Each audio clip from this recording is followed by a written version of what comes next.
오늘은 이 본문의 말씀을 가지고 고난 가운데 있었던 욥이 어떻게 반응했는지를 보면서 우리의 삶에 고난의 시간이 오게 될 때 우리가 어떻게 반응하는 것이 올바른 반응인지, 또 어떻게 반응하는 것이 하나님 앞에 영광을 돌리는 그런 반응인지, 믿음의 사람다운 그런 반응인지를 같이 한번 생각해 보기를 원합니다.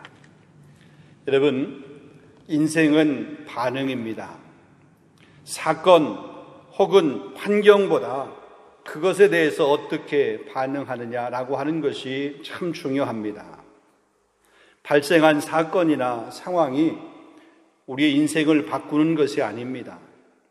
그것에 우리가 어떻게 반응하느냐, 그 문제를 우리가 어떻게 접근하느냐, 그 환경을 어떻게 해석하고 또한 어떻게 행동하느냐에 따라서 우리의 인생이 달라지는 것을 볼 수 있습니다. 민수기 13장에 보면 이스라엘 백성들이 출애굽하여서 2년여의 시간이 지난 후에 가데스 바네아라고 하는 곳에 도착을 하게 됩니다. 그곳은 하나님께서 이스라엘 백성들에게 약속의 땅으로 주신 가나안, 그 가나안이 가장 가깝게 있는 접경 도시입니다. 신명기 1장 21절 말씀을 보면 이스라엘 백성들이 가데스 바네아에 이르게 되었을 때 하나님께서 모세를 통해서 말씀하셨습니다. 너희 하나님 여호와께서 이 땅을 너희 앞에 두셨은즉 너희 조상의 하나님 여호와께서 너희에게 이르신 대로 올라가서 차지하라. 두려워하지 말라, 주저하지 말라. 그러니까 주저하지 말고 두려워하지 말고 올라가서 하나님을 신뢰하고 그 땅을 차지하라, 그렇게 명령하셨습니다. 그런데 그들이 어떻게 반응을 했습니까? 그 말씀에 순종하지 않고 먼저 그 땅에 정탐꾼을 보내는 일을 그들이 했습니다. 각 지파에서 한 명씩 12명의 정탐꾼을 선발을 해서 40일 동안 그 땅을 정탐하도록 그렇게 한 것입니다. 40일을 정탐한 후에 돌아온 이 여호수아와 갈렙, 이 두 사람은 올라가자, 그 땅을 취하자, 그 땅은 하나님께서 우리에게 주셨다, 우리는 하나님을 거역하지 말자라고 그렇게 보고를 했습니다. 그렇게 말을 했습니다. 그러나 10명의 정탐꾼들은 우리는 올라가서 그 백성을 차지하지 못하리라. 그들은 우리보다 강하다. 그들은 네피림의 자손들이다. 그들의 키가 얼마나 큰지, 그들에 비하면 우리는 메뚜기 떼에 불과하다. 그렇게 보고를 하였습니다. 여러분, 이때 이스라엘 백성들이 어떤 선택을 하였습니까? 그들이 그 정탐 사건을 보고 어떻게 반응을 했습니까? 여호수아와 갈렙이 보고했던 그 보고의 내용은 무시해버리고 10명의 정탐꾼들이 보고한 그들의 말을 선택을 했습니다. 그들의 선택의 결과가 무엇이었습니까? 그들이 정탐한 날수인 이 40의 하루를 1년으로 환산을 해서 40년이라고 하는 시간 동안을 광야에서 고생을 해야만 됐습니다. 어쩌면 가데스 바네아에서 정탐꾼을 보내지 않고 하나님 말씀에 순종해서 가나안에 들어갔다라고 그러면 아마 40년의 그 광야 생활은 없었을 것입니다. 2년여 기간에 걸쳐서 지금 이 가데스 바네아에 도착을 했기 때문에 얼마 안 지나서 그 가나안에 그들이 들어갔었을 것입니다. 40일을 정탐하고 돌아와서 보고하는 이 정탐꾼들의 보고할 때에 여호수아와 갈렙의 말을 듣고 정말 두려워하지 않고 하나님을 신뢰하면서 믿음으로 그들이 들어갔다라고 그러면 나머지 그 광야 생활에 38년이라고 하는 그 광야 생활은 하지 않아도 되었을 것입니다. 그들의 잘못된 선택이 그 결정적인 상황에서 그들이 보였던 그 부정적인 반응이 광야 생활이라고 하는 생고생을 하게 된 것입니다. 여러분, 고생만 한 것이 아닙니다. 출애굽한 이스라엘 백성들 가운데서 여호수아와 갈렙만 가나안 땅에 들어갔지 나머지 사람들은 한 사람도 못 들어갔습니다. 여호수아와 갈렙과 함께 그 가나안 땅에 들어간 사람은 광야에서 태어난 그 다음 세대의 사람들이었습니다. 그들이 들어간 것입니다. 사랑하는 우리 성도 여러분, 어떤 사건과 상황을 맞이하게 될 때에 우리는 부정적인 반응, 부정적인 말, 부정적인 행동, 부정적인 선택을 하지 않아야 될 줄로 믿습니다. 하나님 말씀을 신뢰하고 긍정적인 그런 선택을 하는 저와 여러분이 되어야 될 줄로 믿습니다. 인생은 누구나 고난을 경험하게 됩니다. 여러분, 고난이 없는 사람은 없습니다. 그 고난의 크기가 달라서 그렇지 누구에게나 혹은 어느 집에나 다 고난이 있습니다. 누구에게나 고난은 어렵고 힘든 것이고 고통스러운 것입니다. 누군가가 고난당하는 모습을 보면서 내가 볼 때 아무렇지도 않은 것처럼 그렇게 보일 수 있지만 그 고난을 실제 겪고 있는 그 고난의 그 당사자는 대단히 힘들고 혹은 그에게는 그것이 큰 것이고 고통스러운 것입니다. 그러니까 누군가가 고난으로 힘들어하고 있을 때 그런 것 가지고 뭘 그래? 그 정도 가지고 뭘 힘들다고 그래? 여러분, 이런 말은 절대로 해서는 안 됩니다. 성경에 보면 고난의 종합 세트를 받은 사람이 있습니다. 고난받은 사람의 대명사가 있습니다. 여러분, 누구입니까? 많은 사람들이 고난받았습니다. 그러나 이 고난의 대명사 그러면 욥을 이야기합니다. 여러분, 욥이 누구죠? 오늘 1장에 있습니다. 욥기 1장 1절로부터 3절에 보게 되면 욥에 대해서 이렇게 말합니다. 우스 땅에 욥이라 불리우는 사람이 있었는데 그 사람은 온전하고 정직하여 하나님을 경외하며 악에서 떠난 자라.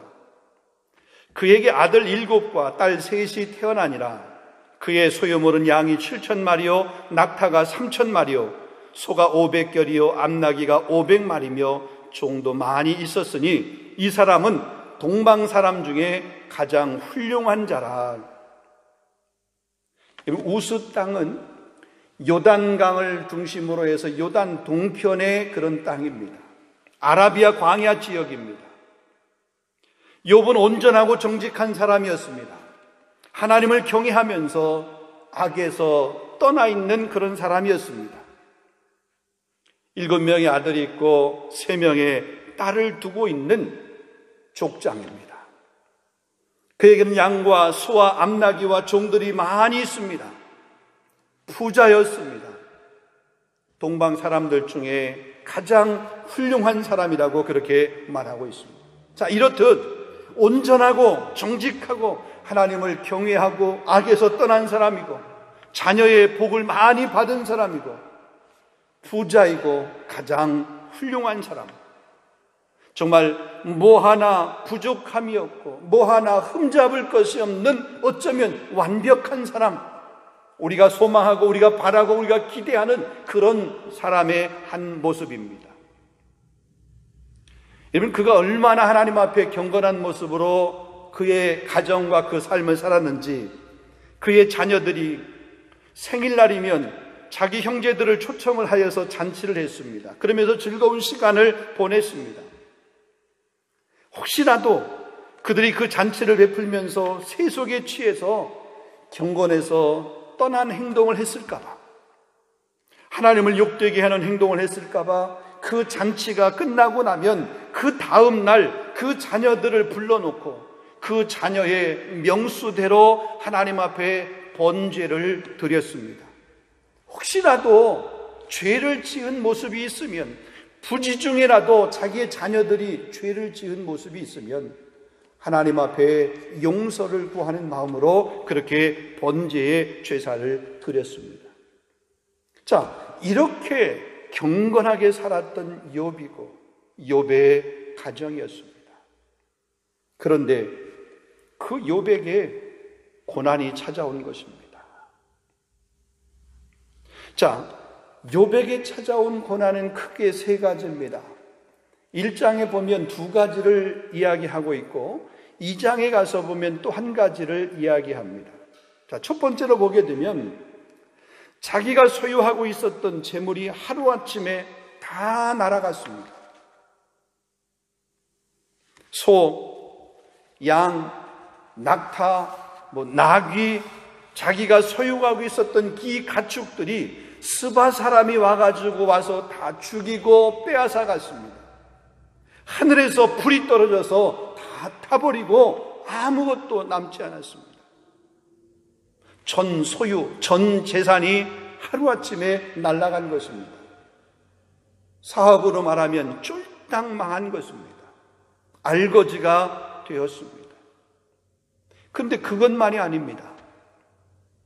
그가 당한 두 번째 고난은 뭐냐면 자식들이 큰아들의 집에서 모여서 이 음식을 먹고 잔치를 하는데 갑자기 큰 바람이 불어서 집이 무너져가지고 그냥 모든 자녀들이 다 압사당해서 죽었습니다.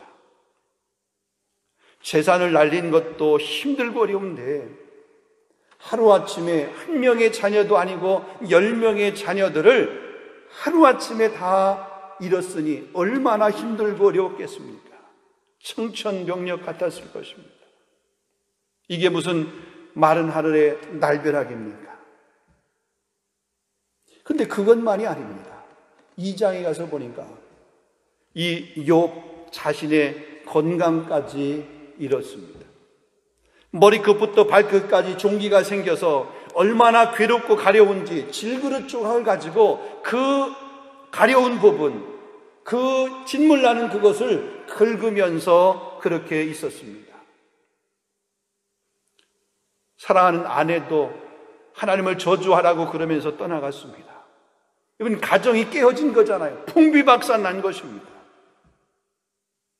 가장 경건했던 사람, 정직했던 사람, 가장 훌륭했던 사람이 하루아침에 재산과 가족과 건강을 잃어버린 것입니다. 남은 것이라고는 아무것도 없는 신세, 정말 기가 막힌 그런 처지에 놓이게 되었습니다. 만약에 여러분이 이러한 환경, 이러한 처지에 처해 있다면 여러분은 어떻게 반응하시겠습니까? 자, 욥은 이러한 상황 가운데 어떻게 반응했습니까? 그것이 오늘 함께 나누려고 하는 본문의 내용입니다. 읽어드린 말씀입니다. 세 가지로 생각해 보기를 원합니다. 첫 번째로 보면 욥은 그러한 상황, 그러한 환경 가운데서도 예배하는 자리로 나아갔습니다. 자, 본문 20절입니다. 욥이 일어나 겉옷을 찢고 머리털을 밀고 땅에 엎드려 예배하며 그랬습니다. 자, 이 말씀 가운데 우리가 두 가지의 의미가 있습니다. 하나는 예배하는 자의 자세입니다. 어떤 마음으로 예배해야 되느냐라고 하는 것입니다. 일어나 겉옷을 찢고 머리털을 밀고 예배했다 그랬습니다. 일어난다라고 한 말은 좌절, 절망 혹은 낙심 이런 것들을 하지 않는다. 아니 그렇게 할 수 있는 상황이고 환경임에도 불구하고 그러지 않고 철푸덕 앉아있는 것이 아니라 그냥 벌떡 일어나는 거죠. 겉옷을 찢고 머리털을 민다라고 하는, 여러분 겉옷을 찢으면 속이 다 훤히 들여다 보입니다. 머리털을 밀게 되면 이 머리가 적나라하게 다 드러나게 되는 겁니다. 마찬가지로 감추거나 숨길 것이 없는 그런 모습으로, 순전한 모습으로 온전한 모습으로, 깨끗한 모습으로, 정직한 모습으로, 꾸밈이 없이, 가식이 없이 정직한 모습으로 하나님 앞에 예배하는 그런 모습입니다. 그것을 우리 신약 요한복음 4장 24절 말씀에 보면 영과 진리로 예배하라 이 말입니다. 여러분, 그렇게 예배한 것입니다. 자, 그 다음에 또 하나는 예배라고 하는 것은 어떠한 환경 가운데서도 멈춰서는 안 된다라고 하는 그런 의미가 이 말씀 가운데 포함이 되어 있습니다. 하나님을 예배하는 일은 중단되어서는 안 됩니다. 다니엘이 사자굴 속에 들어갈 것을 알면서도 그가 하루에 3번씩 자기 고향 예루살렘을 향해서 기도하는 것을 쉬지 않았습니다. 만약에 그 기도하다가는 잡혀서 사자굴 속에 들어간다고 하는 것을 알았지만 그럼에도 불구하고 그는 기도하는 것, 예배하는 것을 놓지 않았다라고 하는 사실입니다. 여러분, 어떠한 상황 가운데서도 예배하는 모습, 그것이 욥이었습니다. 욥이 그렇게 예배한 것입니다. 사랑하는 성도 여러분, 저와 여러분의 환경에 어떠한 고난과 어려움이 있다 할지라도 예배를 쉬거나 멈추지 않기를 바랍니다. 힘들어도 어려워도 예배의 제단을 계속해서 쌓으십시오. 얻은 것이 없고 잃은 것이 많더라도 그래도 예배의 자리를 꼭 지킬 수 있기를 주님의 이름으로 축복합니다. 자, 크게 두 번째입니다. 욥은 이 고난의 종합 세트 상황에서도 찬송했다라고 그럽니다. 본문 21절입니다. 내가 모태에서 알몸으로 나와 싸운즉 또한 알몸이 그리로 돌아갈지어라. 주시니도 여호와시요 거두시니도 여호와시오니 여호와의 이름이 찬송을 받으실지니라. 여러분, 이러한 환경 가운데서 찬송이 나옵니까? 힘들지요. 안 나오죠. 그런데 그래도 찬송을 해야 합니다. 왜요? 하나님께서 우리를, 저와 여러분을 지으신 목적이 우리를 통해서 하나님이 찬송을 받으시기 위해서 우리를 지으셨기 때문에 그래요. 이 백성은 내가 나를 위해 지었나니 나를 찬송하게 하려 함이라 그랬습니다. 여러분, 찬송은 곡조가 있는 기도입니다. 그러기에 찬송은 기도이고 기도 또한 찬송이에요.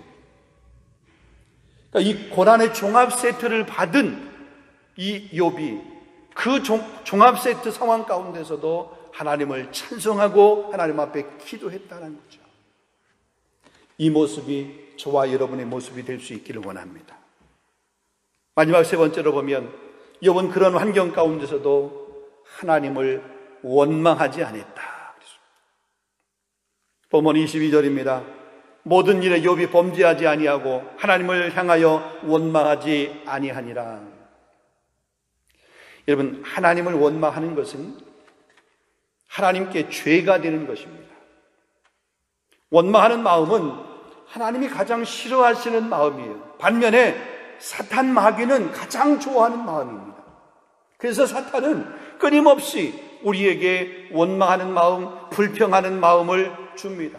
환경을 원망하게 하고, 상황을 원망하게 하고, 시간을 원망하게 하고, 형편을 원망하게 하고, 불평하게 하고, 이것도 불평, 저것도 불평, 이것도 원망, 저것도 원망, 입술에서 원망, 불평만 나오도록 하는 것, 사탄입니다.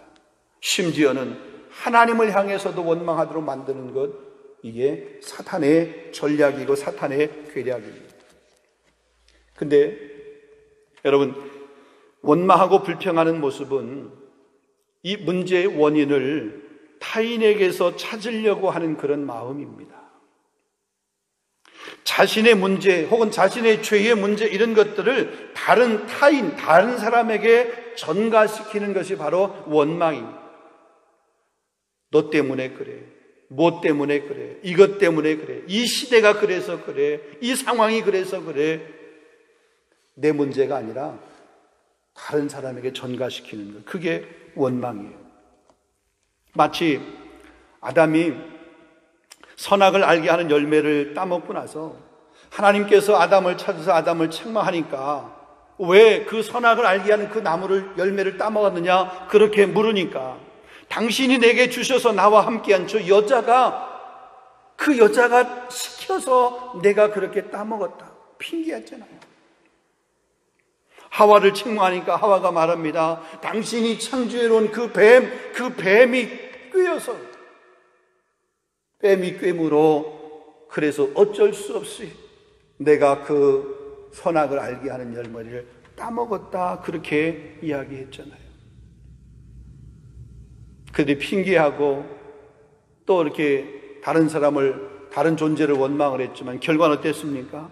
에덴 동산에서 그들은 쫓겨났습니다. 여러분, 원망은 문제 해결의 방법이 아닙니다. 혹시 원망을 하면서 다른 사람의 그를 전가하고 다른 사람을 원망하면 혹시 내 마음이 조금 편안할 수는 있어요.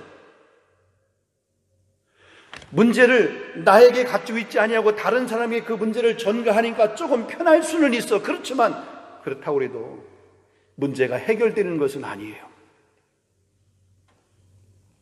오히려 더 큰 문제가 발생을 하게 되고 또 더 큰 문제를 내서 더 힘든 고난과 시련의 그런 상황을 맞이하게 되는 겁니다. 그래서 하나님의 사람은 어떠한 상황과 환경 가운데 있어도 원망하면서 그 문제를 타인에게 전가시키는 일이 있어서는 안 된다. 특별히 하나님을 향해서 우리가 원망하는 자가 되어서는 안 된다는 사실입니다. 말씀을 맺겠습니다. 오늘은 이 욥이 기가 막힐 상황 가운데서 극심한 고난 가운데서 그가 어떻게 반응했는가를 같이 살펴보았습니다. 욥은 고난 가운데 있을 때 예배의 자리를 찾았습니다. 예배의 자리는 상황과 환경의 지배를 받는 자리가 아닙니다. 언제 어디서나 어떠한 환경 가운데서도 예배의 자리를 지켜야 됩니다. 욥은 고난 가운데 있을 때에 하나님을 찬양을 했습니다. 오히려 하나님 앞에 기도했습니다. 그리고 하나님을 향해서 원망하지도 않았습니다. 하나님께 입술로 범죄하지 아니하려고 그는 애를 썼습니다. 그래서 욥기 2장 10절 말씀에 보게 되면 이 모든 일에 욥이 입술로 범죄하지 아니하니라 그랬습니다. 그의 입술로 하나님 앞에 범죄하지 않았다 이 얘기입니다. 사랑하는 성도 여러분, 모든 사람에게 고난이라고 하는 것은 다 있습니다.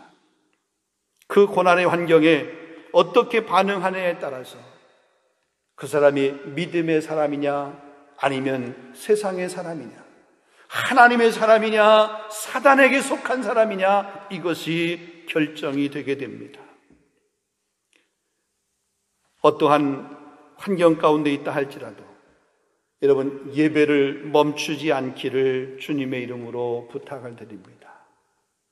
특별히 지금 우리가 코로나의 이 힘든 환경을 맞이하고 있습니다. 이런 코로나의 힘든 환경 가운데서도 우리는 결코 예배를 멈추어서는 안 됩니다. 우리가 현장에 나와서 예배하는 우리 현장 예배이든지 아니면 온라인 실시간으로 우리 가정에서 예배하는 그 온라인 예배든지 어떤 모습의 예배든지 그 예배는 우리 가운데서 멈춰서는 안 되는 줄로 믿습니다. 예배의 자리 목숨 걸고 지켜야 됩니다. 욥을 한번 보세요. 인간적으로 보면 예배할 수 있는 그런 상황이었나요? 예배할 수 있는 환경이었나요? 예배할 수 있는 마음이었나요? 그럼에도 불구하고 그는 하나님을 예배했습니다. 뿐만 아니라 모든 상황 가운데서도 하나님을 찬양할 수 있기를 원합니다. 하나님 앞에 기도할 수 있기를 원합니다. 우리가 할 수 없잖아요. 하나님께서 이 문제를, 이 상황을, 우리 가정을, 내 사업을, 우리 자녀를 하나님 맡아주세요. 하나님을 찬양하며 기도할 수 있기를 원합니다. 원망과 불평의 말이 아닌 축복과 감사의 말을 할 수 있는 이런 반응, 이런 선택, 이 욥과 같은 그런 반응을 할 수 있는 저와 여러분 될 수 있기를 주님의 이름으로 축원합니다. 우리 함께 기도하겠습니다. 거룩하신 아버지 하나님, 오늘 귀하고 복된 주일 우리에게 하나님의 귀한 말씀을 주셔서 욥이 힘들고 어려운 가운데, 극심한 고난 가운데 처해 있었지만 그가 하나님을 예배하는 것을 결코 포기하지 아니하고 예배의 자리에 나아갔을 뿐만 아니라 하나님을 찬양하는 찬양의 사람이 되었고, 그의 입술로 하나님을 원망하지 아니하는 귀한 모습을 우리가 다시 한번 깨닫고, 또 우리도 본받고 우리도 귀한 말씀을 듣게 하신 것 진심으로 감사합니다. 하나님, 우리의 환경이 욥의 환경은 아니지만 때로 우리 상황과 환경 가운데서 힘들고 어려운 시간들이 너무나 많이 있습니다. 우리 성도들의 산업과 가정과 우리 개인 가운데 이 욥의 반응을 함께 같이 보일 수 있도록 인도하여 주시옵소서. 그럴 때 하나님께서 이 환경을 바꾸셔서 새롭게 하시는 그런 은혜들을 우리 모든 성도들이 함께 목도할 수 있도록 인도하여 주시고, 그것으로 하나님 앞에 영광 돌리며 감사할 수 있는 우리 귀한 성도들이 되어지도록 성령님 인도하여 주시옵소서. 혹 우리 주변의 성도들 가운데 여러 가지 힘들고 어려운 사람들을 보면서 내 기준으로 그들을 판단하지 않게 하여 주시옵시고, 그들이 힘들고 어려워하는 모습을 우리가 같은 마음으로 중보하며 기도할 수 있도록 인도하여 주시옵소서. 하나님, 우리 교회에 어린 귀한 생명들을 많이 선물로 주셨는데 정말 우리 자녀들에게도 신앙의 좋은 본을 보일 수 있는 우리 부모 세대들이 되어지게 하시고, 가정마다 작은 천국이 이루어지게 하시고, 가정마다 거룩한 예배가 회복되어질 수 있는 그런 은혜의 가정이 되어질 수 있도록 인도하여 주시옵시고, 자녀의 영적 성장과 신앙을 위해서 욥처럼 그렇게 하나님 앞에 거룩한 제단을 쌓을 수 있는 우리 부모 세대들이 되어질 수 있도록 하나님 역사하여 주시옵소서. 예수 그리스도의 이름으로 감사하며 기도하옵나이다. 아멘.